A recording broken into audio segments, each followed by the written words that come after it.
Hey guys, welcome back to the channel. This is how to add custom end screen on a YouTube video. So guys, first thing that you will do is simply go ahead and go to your videos over here on the left side of the screen. And now once you are on your YouTube studio, you can just simply go ahead and click on the video that you want to edit. From here guys, just simply go ahead and go to end screen over here down below.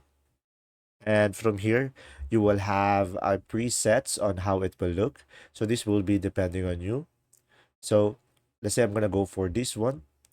And as you can see, it will show over here.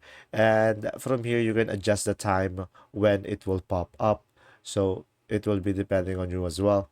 And now from here, guys, as you can see, when we click on this, we should be able to change it to a most recent upload, which it will pop up my most recent upload video.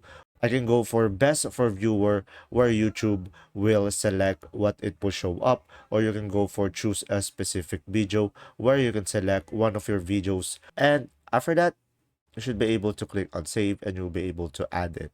If this video was helpful, please like and subscribe, and thanks for watching.